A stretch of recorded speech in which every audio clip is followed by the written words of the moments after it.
just try to make sense of, some of the major points that you brought. Yeah, Because which is if I heard you clearly, and if I'm interpreting you rightly, you're saying that some churches, of course, not all, right? So we need to make that clear. You're not talking about every churches. Some churches are not sufficiently submitted unto God. Yes. All right. And that some church leaders are not properly formed in Christ. Yeah. And some pastors have not sufficiently cultivated administrative wisdom. Yeah. Oh, I like So that. they don't know how, to run the church. And this lack of administrative prudence is also as a result of a lack of proper discipleship in Christ on the pastors, some of the pastors on their own part. So because they are not properly submitted, they don't even depend on Christ. Yeah. So there's a bigger question that comes. Yeah. Does the church, or the Protestant church, more broadly speaking, does she really trust in the Christ I like that is building and sustaining? Yeah, I will build my church. That's the paradox. I will build my church. The church is teaching members to trust God. Yeah. But does the church herself trust Christ? Yeah. Right, sufficiently enough? Yeah. Because at the end of the day, the theology that the church is teaching when it comes to submission to God is legitimate, is valid. But the church's operation and its attitude, its character, or some of its character, especially when it comes to this issue of money, all right, stands in contrast to the theology or the teaching that of the trust in God. So, there's a contradiction between what the church is teaching and what the church is, is expressing when it talks about money. And that contradiction is something that needs to be taken care of. Other than that, those who stand outside the church, all right, maybe skeptics, are going to look at the church and say that you guys are confused. You don't even know what you serve, because what is not what you practice. So why should we even trust you? And then that will mean that because we don't trust you, the church will now have to fund and manage its image, its brand. And the church will need money to do that. And for the church to be able to do that, the church may have to be in relationship with political authorities. And many of political authorities cannot be trusted. Right? And that creates a whole system, a very tight-knitted system of domination and oppression. And then the members become revenue variables. That just generates revenue and influence for the church. So that is something I wanted to touch on. And I mean, before I end, I just wanted to put my argument very clearly, right, and succinctly, that one, if we accept that humans, including as ecclesial authorities like pastors, bishops, prophets, apostles, we are all fallible. We are limited and vulnerable creatures. Yes. And it is not nice to be a vulnerable creature. That feeling is never nice. Now, the church is run and managed by these humans who are fallible and limited. The church as an institution is going to inherit the anxieties and the fears of the humans. It will. Yes. And now the church will be positioned in such a way that it will provide responses or solutions to the anxieties of the humans that depend on it. So the dependence that is supposed to be on Christ is now pushed onto the institution, and the institution is now sacralized. It becomes a holy institution. And now this holy institution is managed in such a way that it satisfies, at least to some extent, the anxieties and desires, the material desires of both the leadership who are looking for ministerial status and the members who are looking for some solutions to their problems. Now the institution provides solutions to those, anxieties. And the theology, we are going to need a theology that sustains this sacred position of the institution. That's right. So theology will now be manufactured in a certain way, of course, sometimes unintentionally, sometimes strategically, to be able to support the sacred nature of this institution. And this is a big problem, especially in the case of tithing. We can understand some of the, Protestant stubbornness, let me say that. All right, Protestant stubbornness to hold on to this predominant, interpretation and pedagogy of tithing. We can understand it as an expression, a material expression of a malformed desire that is not properly submitted unto Christ. So the bigger issue here is a trust issue. We don't trust Christ enough. If we do, we will know that it is almost unacceptable to say or for to ever come out of our lips that we are building the church. In fact, it's theologically wrong. We can't say that. All the church is mine. No. Exactly. I build a church. I build my church. No human system builds the church. And when we say that, then we have to also distinguish between what kind of church we are talking about. Is it the church Christ is building? Because the church Christ is building, in some sense, is not the same as the church that we are building. We are building, in some sense, an institution. Christ is building a people. And we have to understand, of course, it's not a symmetry, but we have to understand what kind of church we are talking about when we say we are building the church. Indeed. And I'm saying that we can't use that language because it is Christ who builds the church. Oh, I like that. And it is Christ who sustains the church. I like that. What we do as leaders and as members is that we participate in God's greater plan that God is using the church to do. Yeah. And we are just participants in this. So we bring all of ourselves, whether it's our resources, whether it's our time, it's our wisdom, it's our intelligence, whatever God has blessed us with, whatever skill, whatever gift, we bring it to that community of the called out ones. And then we submit it to Christ so that Christ can leverage those skills to build his church and to perform his mission on earth. We are not the ones who are building the church. If we think that we are the ones building it, then we'll definitely create theologies so that it will help us to raise funds to build what we think we are building. Exactly. But when we think that Christ is the one building it, then we submit to Christ and we trust that God will build the church. That doesn't also mean that we're not going to use the wisdom that God has given us. Like Alfred spoke about alternative ways of raising funds. Then we can say that, okay, this is not supported by Christ's person, Christ's birth, Christ's death, Christ's resurrection, Christ's ascension, and Christ's mediating, role. This theology is not supported by it. It's not supported by God's character. What alternatives are available? Yes, the Catholic Church has an alternative. You don't have to learn from the Catholics, but you have people within your midst who have administrative wisdom. Now, bring those people together and have a conversation. What are the alternative ways that we can propose a Christologically ethical approach to raising funds or ensuring that we have a fixed stream of income or inflow to support the work that the church performs? Because there are solutions. We just don't know how to think otherwise because we are so used to this.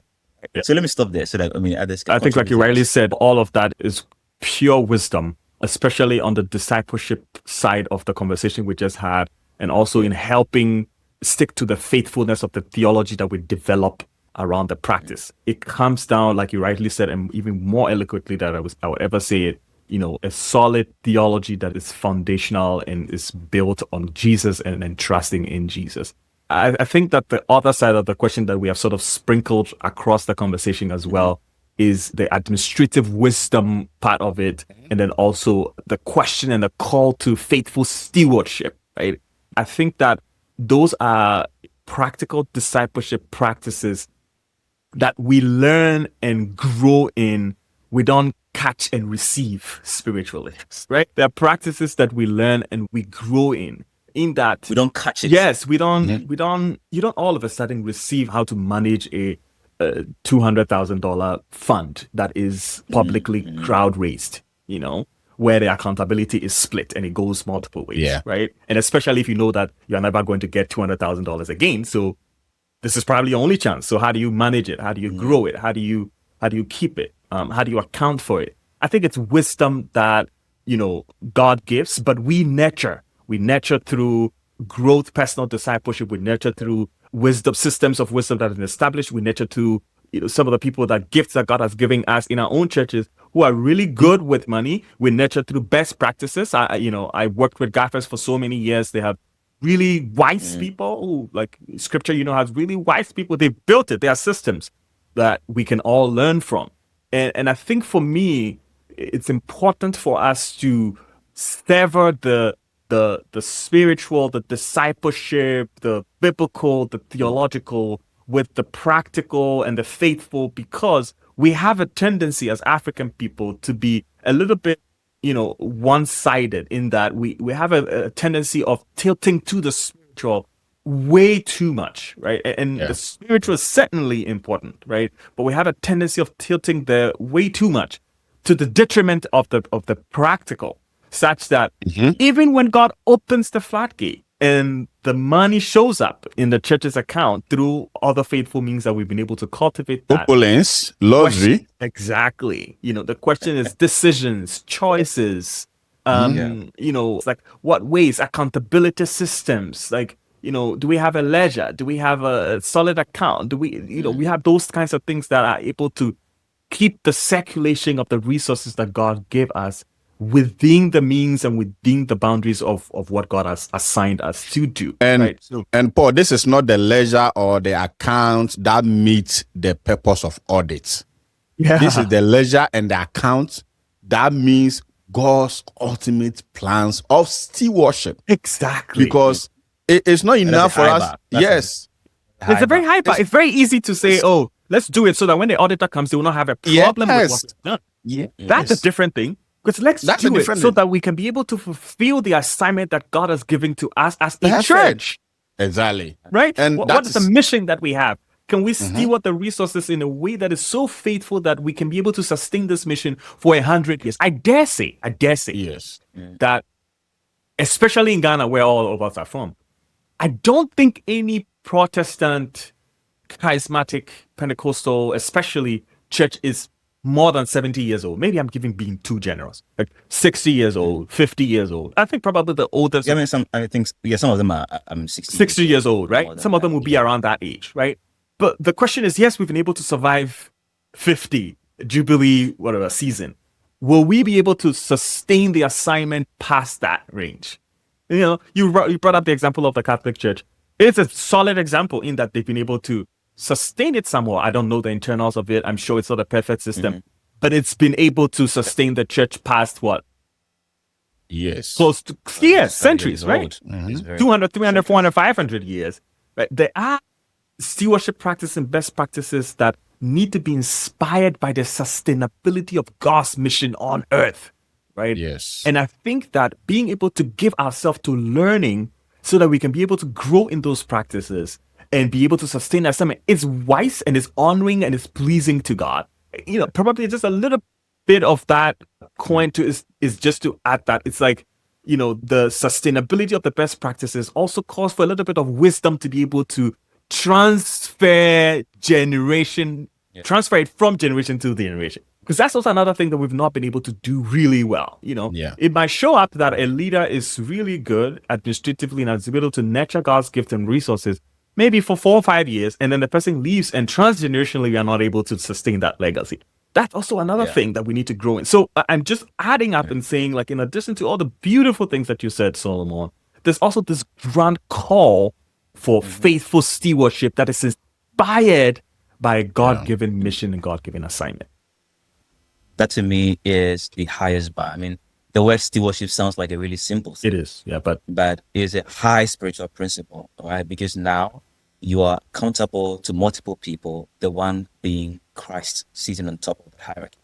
You are accountable to Christ, you're accountable to the people that you serve, and then you're accountable to yourself. Yes. And of course, we're not doing a formal theorizing here, so we're not going to go into it. But I mean, stewardship is a high bar, and I think we must take it seriously. So the Presbyterians will say, "Asembia meka, adibia meye, ase maybe sase ebeye Yusufe." Everything I do, whatever I say, I must ask myself if this is what Christ would want, and that is the bar, so that our books will not be for audit purpose, but our books is to ensure that Christ will smile and will be happy. So far, we've spoken to, you know, the sort of institutional, organizational sort of reforms that could be made. But can we also speak to the person, like the individual who is also paying tithe and paying offering and supporting the church through resources in hopes that they would also, like, perhaps get something out of it? What sorts of discipleship practices should a person take for themselves? For me, one key word or phrase that I keep emphasizing all throughout my work is like a bit of a personal discipleship that is not solely and entirely dependent on external systems of discipleship. Which is to say, while it is healthy to depend on the church to grow theologically and grow biblically, it is perhaps more transformative to be dependent upon your own self and upon your own work of digging, you know, and upon your own work of growth to get there, you know, spiritual and biblically. And that, for me, while the church as an institution is called to stewardship, it's called to accountability, it's called to discipleship, it's called to this high bar of Christ, the individual is called to the same, but is perhaps called to the same at even a greater extent, which is your relationship with money, including tithe and offerings and all kinds of givings and all other ways of, you know, circulating resources, must also be inspired by your own personal growth in God and your own personal understanding of the mission of God for you and for the church in which you belong, right? And I know I'm giving too much power to the individual here. I understand that. It's like the individual. If I'm hearing you right, Yes. you're not seeing that this is a journey that the individual can take on his or her own path. Exactly. Right? You're not seeing that this is something you can achieve by might Yes. and by power. Yes. Right? You're seeing that this is a divinely assisted, journey already. Yeah. Grace is already available Yeah. to Yeah. do these things. Yeah. So we're not now going to try and invoke grace from somewhere, but God has already made it possible for you Yeah. to be in a good relationship, in a proper relationship with Christ. And you just have to make yourself available to participate in that relationship. that Exactly. Christ is Plus, also do the you. work that would get you to be there, and Yeah. stop. And that's what participation That's is. what It's work. participation is. Stop trusting that, It's because this person said, Matthew 26, this, bring God's money. Malachi, this, bring God's money. Then it's like, the person's word is final authority, but your action, your response, it's also motivated by this mutual call, but also your own growth, your own discipleship, your own understanding. Yeah. So that you yourself can also develop a healthy relationship with money personally for yourself, but also a healthy relationship with money for the ministry in which that you belong Yeah. to. You see what I mean? Yeah. I'm just going to say that what we've said so far is to affirm the importance of giving to the church. Yes. All right. 100%. And not just giving money. Yeah. Because it's actually nothing. If you're going to give anything to the church, I don't think God is interested in your money, because we can see very good example in Genesis chapter 4. We can see Cain and Abel. Yeah. We can see a certain principle in there. And of course, that we're not going to tie that to a strict, hierarchy, but we know that for God to accept something from your hand, he has to accept you as a person. Indeed, yeah. And God is not necessarily interested in your hand. Yeah. He's interested in Yeah. your heart. Yeah. You as because you are his masterpiece. So it's not about just offering money. It's about offering, all of you Yeah. to the work God is doing on earth. Yeah. And that work is not only being done through the church. Yeah. It's being done through individuals as churches. Indeed. All right. That are in all of the world. Yeah. All right. So it also involves your relationship with your neighbor. It involves, seeing an individual that has been robbed and beaten to death on the road to church. Yeah. And then giving your tithe to that person to take the person to the hospital and make sure that the person gets good health care and the person gets back to life, because God is more pleased with that. Obedience is better than sacrifice. It's in the sense that God is more interested in your motives than your rituals. Yeah. So to the individual who will say that I'd rather go and give my tithe faithfully in obedience to God than to give it to you, even if you're at the point of death, that has no theological and biblical support. At all. God's character does not support. No, at all. And we need to be firm on Yes. that. It was wrong. Yeah. Completely It wrong. wasn't a good thing to say. Yeah. It was disappointing. Yeah. It was awful. Yeah. And that is also not to say that we're not supposed to give to church. Yeah. And Yeah. we have made that Yeah. 100%. We have. We must give to the church. And we have even pushed it far and say that God is not just interested in your money. Yeah. God is interested in you Yeah. as Yes. a person. Yeah. So offer yourself and everything that you have to Yeah. support the church Yeah. in the world. Thank you for your time, guys. And I hope that you enjoyed our conversation. Please leave your comments, questions, and thoughts in the comment section. And always remember that theology is fine. Trust me.